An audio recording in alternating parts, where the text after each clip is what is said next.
Hello बच्चों, welcome back to self steam magic. मैं अनुपम मिश्रा। आज हम लोग क्लास 10th के सब्जेक्ट मैथ चैप्टर नंबर 3 जिसका नाम है pair of linear equation in two variables की चर्चा करेंगे। ये वीडियो हमारी इंट्रोडक्शन वीडियो होने वाली है। मींस एक्सरसाइज 3.1, 3.2 और 3.3 में कौन कौन से कॉन्सेप्ट लगेंगे इस वीडियो में हम लोग जानने वाले हैं। तो चलिए स्टार्ट करते हैं आज के सेशन को। तो सबसे पहले हम लोग इस क्लास को क्लास 9 से कनेक्ट करने की कोशिश करते हैं। क्लास 9th में हमने क्या पढ़ा था? Linear equation of two variables. किस तरीके का लीनियर इक्वेशन? इस तरीके का लीनियर इक्वेशन, इसी को हम बोलते थे linear equation in two variables. मतलब वेरिएबल्स की संख्या 2 है तो 2 वेरिएबल्स हो गया, पावर 1 है तो लीनियर इक्वेशन हो गया। ठीक है, इसी को बोलते हैं linear equation in two variables. और बहुत सारे इक्वेशन दिए रहते थे जिसमें हमको निकालना रहता था ए, बी और सी की वैल्यू। ठीक है, अब हम लोग क्लास 10th में आ गए हैं तो क्या पढ़ेंगे? पेयर। इसका क्या? पेयर पढ़ेंगे, लीनियर इक्वेशन का पेयर पढ़ेंगे। मतलब a1, b1 और c1, और एक लीनियर इक्वेशन है a2x b2y और c2 इज इक्वल टू 0। इस तरीके का लीनियर इक्वेशन दिया रहेगा और इसको सॉल्व करना पड़ेगा। मतलब x और y की वैल्यू निकालनी पड़ेगी। तो x और y की वैल्यू निकालने के लिए हम लोग 3 मेथड्स का यूज करते हैं। पहला ग्राफिकल मेथड,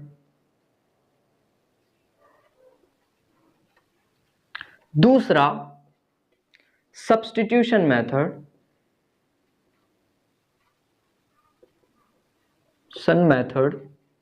तीसरा इलिमिनेशन मेथड,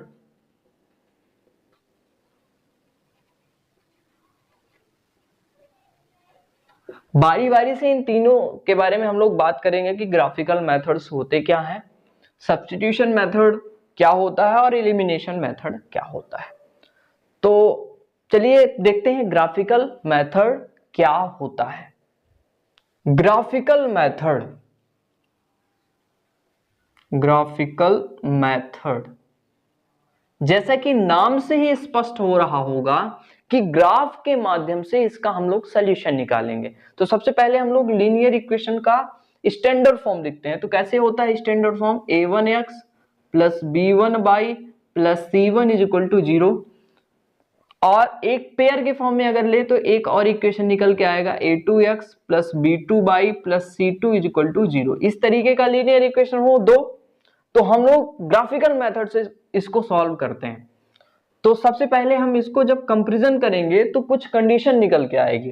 तो कंडीशन क्या? अगर इस तरीके की हो a1 upon a2 is not equal to b1 upon b2, तो इसका मतलब कहेंगे कि ग्राफ में इसका रिप्रेजेंटेशन इंटरसेक्टिंग लाइन के फॉर्म में होगा। रिप्रेजेंटेशन इसका कैसा होगा? इसका रिप्रेजेंटेशन कैसा होगा? इंटरसेक्टिंग लाइन के फॉर्म में होगा। ठीक है, इंटरसेक्टिंग लाइन के फॉर्म में इसका रिप्रेजेंटेशन होगा। हम कह सकते हैं कि इसका एक सॉल्यूशन होगा। जैसे एक कोई लाइन आई ऐसे और एक कोई लाइन आई ऐसे, तो इंटरसेक्ट की यहां पे, यही हमारा क्या कहलाएगा? इसका सॉल्यूशन कहलाएगा। तो एक सॉल्यूशन होगा जब इंटरसेक्ट लाइंस करेंगी। जब ये कंडीशन फॉलो होगी तो इंटरसेक्टिंग लाइन फॉर्म होगी, इंटरसेक्टिंग लाइन के फॉर्म में रिप्रेजेंट होगा, तो उसका एक सॉल्यूशन होने वाला है, वन सॉल्यूशन, एक हल जिसको बोलते हैं वन सॉल्यूशन। ठीक है, जब फिर से दूसरी कंडीशन आए और a1 अपान a2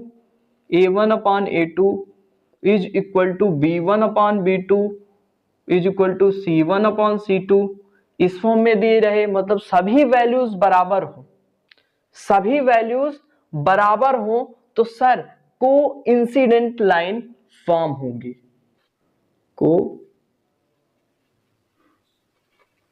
को इंसिडेंट लाइन फॉर्म होगी जिसके बहुत सारे सॉल्यूशन होते हैं। कोइंसिडेंट लाइन क्या?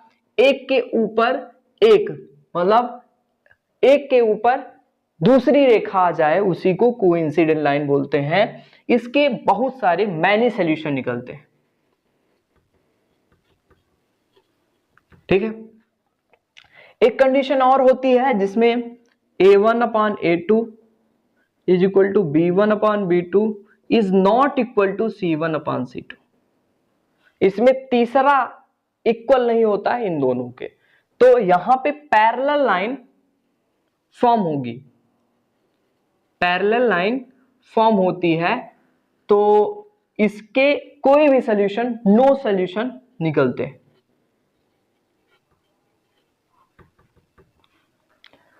आपको पता चल गया होगा सर, इंटरसेक्टिंग लाइन में इस तरीके का फॉर्म होगा जहां पे एक जगह पे कट होगा और उसका सॉल्यूशन एक होगा।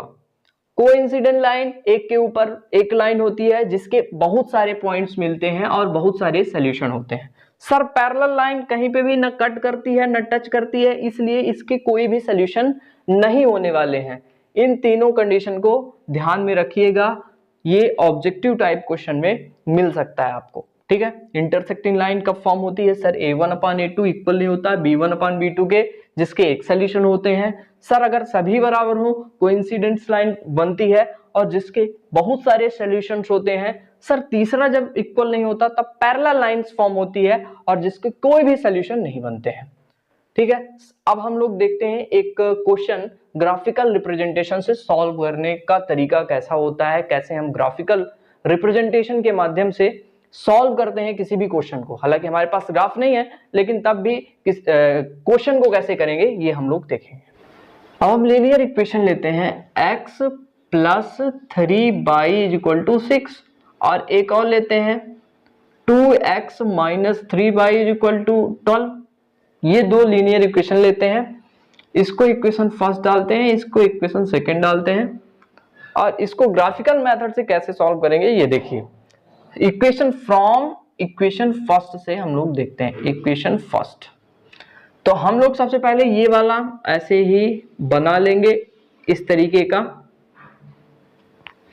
और यहाँ पे x रखेंगे और नीचे वाले में y रखेंगे। दो वेरिएबल्स x और y रखेंगे क्योंकि इस इक्वेशन में दो वेरिएबल्स x और y दिए हैं।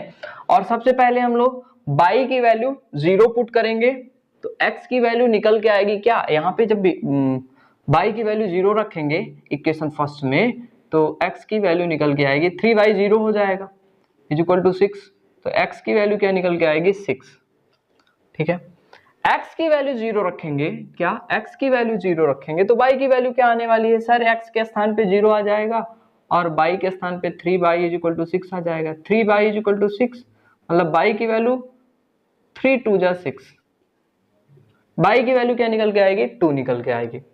ठीक है, दूसरे इक्वेशन देखते हैं फ्रॉम इक्वेशन सेकंड। इसी तरीके का हम लोग सॉल्व करते हैं।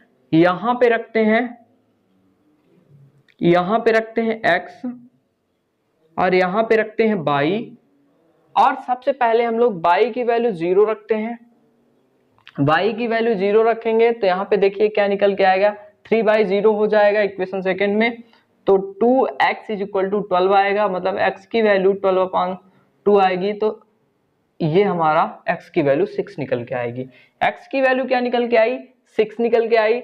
जब हम लोग x के स्थान पे 0 रखेंगे, x के स्थान पे 0 रखेंगे तो 2x 0 हो जाएगा। ठीक है, 2x 0 हो जाएगा तो 0 - 3y = 12, और इसको आप बोल सकते हैं -3y = 12, और इसको भी बोल सकते हैं -y 12/3, 3 4 जा 12, और इसको बोल सकते हैं -4। क्या बोल सकते हैं -4। ग्राफ का यूज करके हम लोग, या आपने नंबर लाइन का कोऑर्डिनेट्स बनाना सीखा होगा। ठीक है, इस तरीके का हम लोग कोऑर्डिनेट्स बना लेंगे। जो हमारा ये x एक्सिस है, ये हमारा y एक्सिस है, ये हमारा x डैश है, ये हमारा y डैश है। ये सब ग्राफ में आप करिएगा। यहां पे हम लेते हैं 1, यहां पे 2, यहां पे 3, यहां पे 4, यहां पे 5, और यहां पे आगे और बढ़ा देते हैं इसको, यहां पे 6 इसको। ठीक है, यहां पे इधर साइड -1 लेते हैं, -2 लेते हैं और -3। ऊपर साइड क्या लेते हैं सर, प्लस का लेते हैं, तो 1 2 और 3। नीचे साइड क्या लेते हैं सर, माइनस का लेते हैं, -1, -2, -3 और माइनस का 4। ठीक है, ये सब आप ग्राफ में करिएगा, यहाँ पे जस्ट मैं समझाने की कोशिश कर रहा हूं। तो यहाँ पे पहले इक्वेशन में देखेंगे सर, जब बाई की वैल्यू 0 रखेंगे, बाई की वैल्यू 0 रखेंगे तो x की वैल्यू क्या निकल के आएगी सर, x की वैल्यू 6 निकल के आएगी। तो यहाँ पे 0 और 6 निकल के आया, निकल के आया ना, 0 और 6, मतलब x के स्थान पे 6, फिर बाई के स्थान पे 0, यही नहीं लिखते हैं 6 और 0 भाई, एब्सिसा और ऑर्डिनेट्स के फॉर्म में पहले x रखते हैं फिर बाई, तो 6 और 0 यहाँ पे आ गया। दूसरे में हम देखते हैं सर, x के स्थान पे 0 हो, x के स्थान पे 0 हो तो बाई की वैल्यू क्या निकल के आती है, 2 निकल के आती है। यहाँ पे वैल्यू आएगी 0, 2, 0 और 2, ये। अब दूसरा हम इक्वेशन देखते हैं सर, x की यहाँ पे बाई की वैल्यू 0 आ रही है तो x की वैल्यू 6 आ रही है, तो बस फिर से वही x की वैल्यू 6 और 0 यहीं पे ही आएगा। जब बाई की वैल्यू 0 रखेंगे तो x की आएगी यहाँ पे, तो 6 और 0 ये आ गया। सर जब x की वैल्यू 0 रखते हैं, x की वैल्यू 0 रखते हैं तो बाई की वैल्यू -4 आती है, यहां पे आती है। ठीक है, अब देखिए ये लाइंस को अगर हम ऐसे मिला दें, ये वाली लाइन और ये वाली लाइन यहां पे मिलेगी, सॉरी यहां पे मिल रही है, तो आप देख रहे हैं ये इंटरसेक्टिंग लाइन है। मतलब इंटरसेक्टिंग लाइन हो तो क्या होगा, एक सोल्यूशन होगा, एक सोल्यूशन मतलब 6 और 0, यहाँ पे 6 और 0 हमने डिनोट किया था, तो 6 और 0 इस इक्वेशन का एक सोल्यूशन होगा, मतलब x की वैल्यू 6 निकल के आएगी और y की वैल्यू 0 निकल के आएगी। बस इस एक्सरसाइज में ग्राफिकल मेथड का यूज करके हम लोग इसी तरीके का क्वेश्चन सॉल्व करेंगे। ठीक है, यहाँ पे आपने सीखा कि अगर इंटरसेक्ट करेगी तो एक सोल्यूशन होगा, है ना।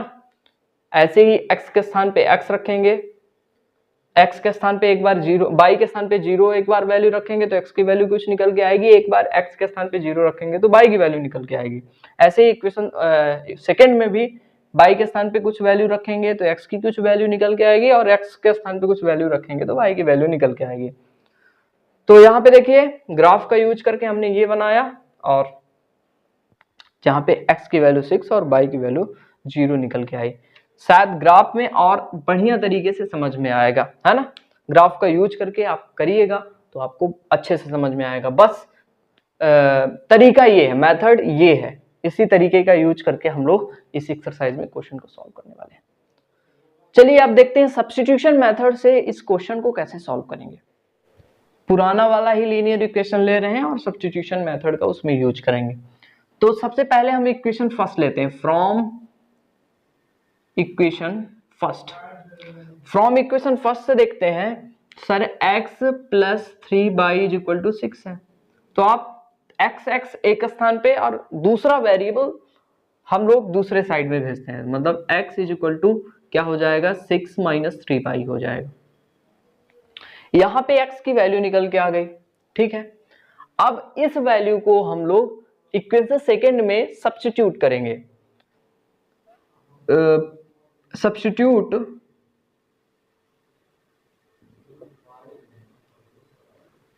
द वैल्यू ऑफ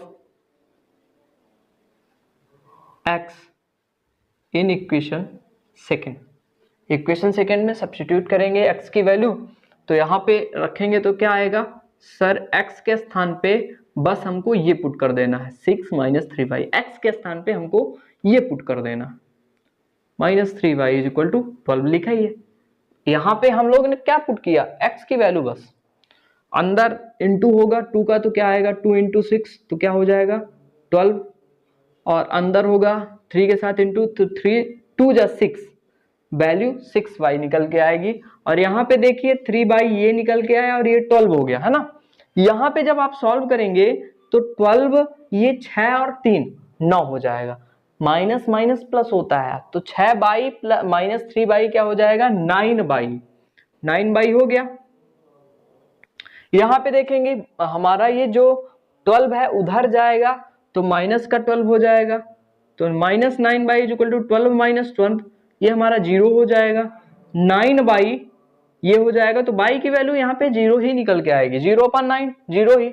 तो बाई की वैल्यू क्या निकल के आई, 0 ही निकल के आई। अब आप देख रहे होंगे इसको इक्वेशन थर्ड समझिए, इसको इक्वेशन थर्ड डिनोट करिए। यहाँ पे बाई इज इक्वल टू 0 आई। अब इस बाई की वैल्यू हम लोग कहां पे रखें, इक्वेशन थर्ड में रखें, तो हमारी एक्स की वैल्यू निकल के आएगी। तो put the value of by, put the value of by in equation third. Equation third में आप बाई की वैल्यू पुट करेंगे तो इस तरीके का इक्वेशन थर्ड है, x is equal to 6 minus बाई के स्थान पे हम लोग 0 रखेंगे तो 3, 0 हो जाएगा। तो x की वैल्यू डायरेक्टली 6 माइनस 0, तो x की वैल्यू 6 निकल के आई। तो यहाँ पे देखिए x की वैल्यू क्या निकली, 6 निकली, और बाई की वैल्यू क्या निकली, सॉरी 0 निकली, है ना। बाई की वैल्यू 0 और x की वैल्यू 6 निकल के आई। तो अब मैं एक बार फिर से बताता हूं, आप समझने की कोशिश करिएगा। ये दो इक्वेशन थे, ठीक है, इक्वेशन फर्स्ट और इक्वेशन सेकंड वाला। इक्वेशन सेकंड में इक्वेशन फर्स्ट हमने लिया और x की वैल्यू देखिए निकालिए, उधर गया हमारा 3y, तो x की वैल्यू निकल के आई। अब x की वैल्यू को हम लोगों ने सब्स्टिट्यूट किया, यहाँ पे रखा इक्वेशन सेकंड में, तो देखिए y की वैल्यू 0 निकल के आई। अब इस y की वैल्यू को इक्वेशन थर्ड में रखा तो हमारी x की वैल्यू निकल के आई 6, ठीक है। ये समझ में आ गया होगा। सब्स्टिट्यूशन का मतलब सब्स्टिट्यूट करना, दूसरे इक्वेशन में रखना किसी भी वैल्यू को। ये हमारा दो लीनियर इक्वेशन दिया है, इसको हम लोग एलिमिनेशन मेथड से सॉल्व करने की कोशिश करेंगे। तो एलिमिनेशन का मतलब होता है किसी एक वेरिएबल को एलिमिनेट कर देना, ठीक है।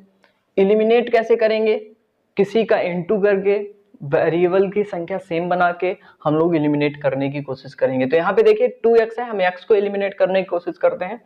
2x है तो इसको भी 2x बनाते हैं और माइनस कर देते हैं, तो ये एलिमिनेट हो जाएगा। देखिए कैसे, यहाँ पे 2 है तो इसको हम 2 बनाएंगे, तो इनटू करना पड़ेगा इक्वेशन फर्स्ट में 2 का, तो मल्टीप्लाई बाई, यहाँ पे लिख लीजिए multiply by 2 in equation first. Equation first में हम लोग मल्टीप्लाई करते हैं, तो ये हमारा 2x 3y इक्वल टू 6 हो जाएगा। यहाँ पे आप देख रहे होंगे कि ये भी, इसमें भी 2 का इंटू कर रहे हैं ना, तो 2x प्लस 3 2 6 बाई ये हो जाएगा, और 2 6 12 ये हो जाएगा, ठीक है। अंदर इंटू करेंगे तो 2x और 6 बाई हो जाएगा और ये 12 हो जाएगा। इसको आप डालिए इक्वेशन थर्ड, ठीक है। अब हम लेते हैं इक्वेशन सेकेंड और इक्वेशन थर्ड। इक्वेशन सेकेंड और इक्वेशन थर्ड हम लोग लेते हैं from equation second and third. जब इक्वेशन सेकेंड और थर्ड लेते हैं तो देख रहे होंगे 2x ये है और 3 ये है इज इक्वल टू 12 ये है, और 2x ये है प्लस 6 ये है इज इक्वल टू 12 ये है। हम लोग अब क्या करेंगे, इनका माइनस करेंगे। माइनस करने पे क्या होता है, साइन चेंज होता है, तो यहाँ पे माइनस करेंगे तो साइन चेंज हो जाएगा, साइन चेंज हो जाएगा और साइन चेंज हो जाएगा। तो माइनस हो रहा है तो ये आपस में कट हो जाएंगे, और यहाँ पे देख रहे हैं माइनस माइनस प्लस होगा, तो 6 और 3 9, और वो भी माइनस का, बड़ी संख्या में माइनस लगी हुई है, नीचे वाली लेनी है। 6 3 9 भाई, ठीक है। और 12 में 12 जाएंगे तो 0 आ जाएगा, 12 में 12 जाएंगे तो 0 आ जाएगा, तो -9 नीचे जाएगा, तो ये डायरेक्टली y की वैल्यू 0 निकल के आ जाएगी। अब इस y की वैल्यू जो निकली है, चाहे आप इक्वेशन फर्स्ट में रखिए, चाहे सेकंड में रखिए, चाहे थर्ड में रखिए, और x की वैल्यू फाइंड कीजिए। मैं इक्वेशन फर्स्ट में रख रहा हूं, आप इक्वेशन सेकंड और थर्ड में रख सकते हैं। तो इक्वेशन पुट द वैल्यू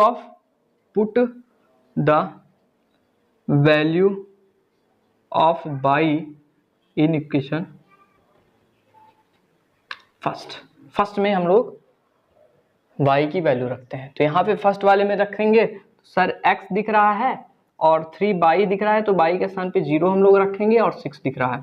तो x की वैल्यू आप देख सकते हैं 3 का 0 के साथ इंटू करेंगे 0 आएगा 6, x इज इक्वल टू क्या निकल के आया 6 निकल के आया।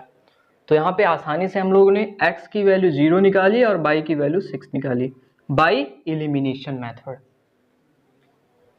हमने क्या किया है यहाँ पे x को एलिमिनेट किया है, आप लोग y को भी एलिमिनेट कर सकते हैं, है ना, लेकिन माइनस करेंगे तो एलिमिनेट नहीं होगा, प्लस करेंगे तो एलिमिनेट होगा। प्लस कैसे करेंगे, साइन चेंज नहीं करना है, जैसे हमने माइनस किया तो साइन चेंज कर दिया, साइन चेंज कर दिया ना तो एलिमिनेट हो गया x की वैल्यू। लेकिन आप एलिमिनेट करने के लिए y को साइन चेंज नहीं करिएगा, डायरेक्टली प्लस कर दीजिएगा, तो यहाँ पे 3y से 3y डायरेक्टली कट जाएगा और यहाँ पे देख सकते हैं ये प्लस हो जाएगा 3x ये निकल के आएगा और 12 में क्या आया, 12 में 6 ऐड कर देंगे तो 18 निकल के आएगा, तो 18/3 हो जाएगा। x की वैल्यू क्या निकल के आई 3 6 या 18, मतलब x की वैल्यू 6 हम लोग डायरेक्टली निकाल दिए और फिर जो 6 की वैल्यू निकली तो हम लोग इसमें पुट कर दिए, इक्वेशन फर्स्ट में सेकंड में और थर्ड किसी में पुट कर दीजिए। तो यहाँ पे पुट किए तो x की वैल्यू 0 निकल के आए। भाई यहाँ पे जब आप x की वैल्यू 6 रखेंगे और 6 उधर जाएगा तो ये x की वैल्यू 0 हो जाएगी और सीधे 3y इज इक्वल टू 0, तो y इज इक्वल टू 0 निकल के आए, x की वैल्यू 0 और y की वैल्यू 0। दोनों तरीके से आप लोग कर सकते हैं, x को एलिमिनेट कर सकते हैं, y दोनों को एलिमिनेट कर सकते हैं। एलिमिनेट का मतलब समाप्त कर सकते हैं, खत्म कर सकते हैं। तो ये 3 मेथड से हम लोग इस एक्सरसाइज 3.1, 3.2 और 3.3 को कवर करने वाले हैं। अगर आपको आज की कॉन्सेप्ट क्लास समझ में नहीं आई तो एक्सरसाइज अगर सॉल्व करेंगे तो बहुत अच्छे तरीके से ये तीनों मेथड यूज होंगे, वहां पे और भी क्वेश्चन मिलेंगे जिससे आपको ये कॉन्सेप्ट की प्रैक्टिस हो जाएगी और आसानी से आप लोग एक्सरसाइज के माध्यम से ये कॉन्सेप्ट समझ जाएंगे। मिलते हैं कल नए चैप्टर के साथ, नए एक्सरसाइज के साथ, तब तक के लिए थैंक यू।